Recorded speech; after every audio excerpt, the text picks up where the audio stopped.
តបយើងធ្វើនៅសាខារីនេះពុំពេញអស់ក្នុងរយៈពេលត្រឹមខែ5អីគឺបន្តទៅមុខទៅទៀតគឺយើងចាប់ដើមពង្រីកនៅសាខាទីរួមខេត្តធំៗនៃប្រជាណាចក្រកម្ពុជារបស់យើងតែម្ដង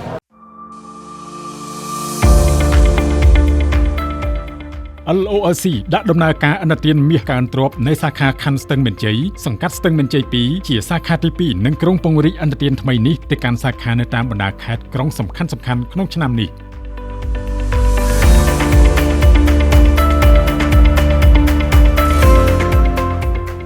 ក្រោយពីមានការចាប់អារម្មណ៍កាន់តែច្រើនពីអ្នកប្រើប្រាស់លើសេវាអនុទានមាសកើនទ្រព្យគ្រឹះស្ថានមីក្រូហិរញ្ញវត្ថុ LORC បាននឹងកំពុងពង្រីកការផ្តល់សេវាអនុទានថ្មីនេះទៅកាន់សាខារបស់ខ្លួនជាបន្តបន្ទាប់ជាក់ស្ដែងនៅថ្ងៃទី27ខែមីនាឆ្នាំ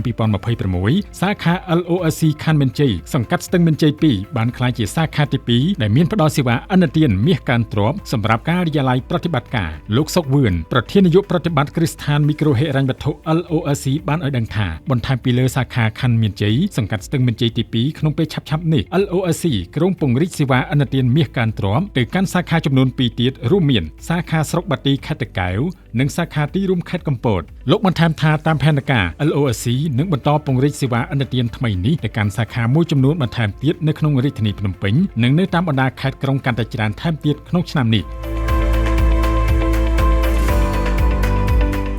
យើងមើលឃើញថាមានការចាប់អារម្មណ៍ជាច្រើន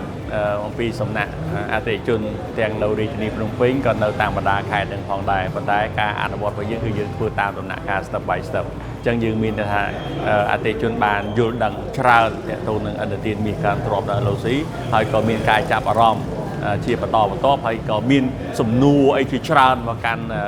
ការងារក្រុមការងាររបស់យើងផងដែរអំពីរឿងផលិតផលមាសកើនទ្រព្យនេះហើយក៏មានអតិថិជនមួយចំនួនដែលបានមកប្រើប្រាស់សេវាហើយ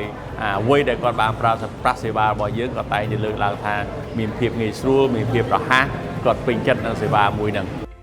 តាមរយៈអនុទានមាសកើនទ្រព្យនៅ LORC អតិថិជនអាចទទួលបានសាច់ប្រាក់យកទៅប្រើប្រាស់តាមតម្រូវការជាក់ស្ដែងជាមួយនឹងការផ្ដល់ជូននៅអត្រាការប្រាក់សមរម្យសុវត្ថិភាពខ្ពស់និងទទួលបានការអនុម័តកម្ចីរហ័សបំផុតក្នុងរយៈពេលត្រឹម10ទៅ15នាទីអតិថិជនអាចស្នើកម្ចីបានរហូតដល់ 70% នៃតម្លៃមាសស្របតាមតម្លៃទីផ្សារជាក់ស្ដែងជាមួយអត្រាការប្រាក់សមរម្យបំផុតមិនត្រឹមតែប៉ុណ្ណោះការរក្សាទុកមាសនៅស្ថាប័នមីក្រូហិរញ្ញវត្ថុគឺអតិថិជនអាចទទួលបាននៅទំនុកចិត្តនិងសុវត្ថិភាពខ្ពស់បំផុតតាមការបញ្ជាក់របស់លោកសុកវឿនតាមរយៈអនុទានមាសកើនទ្រព្យអតិថិជនដែលអាចប្រើប្រាស់សេវាកម្មនេះបានគ្រាន់តែមានអាយុចាប់ពី18ដល់65ឆ្នាំមានអត្តសញ្ញាណប័ណ្ណឬលិខិតឆ្លងដែនសញ្ជាតិខ្មែរតែប៉ុណ្ណោះសម្រាប់គ្រឿងមាសដែលអាចយកមកដាក់ធ្វើជាទ្រព្យធានាបានអាចជាមាសដុំកាក់មាសឬគ្រឿងមាសផ្សេងៗដែលមានកម្រិតទឹកមាសចាប់ពី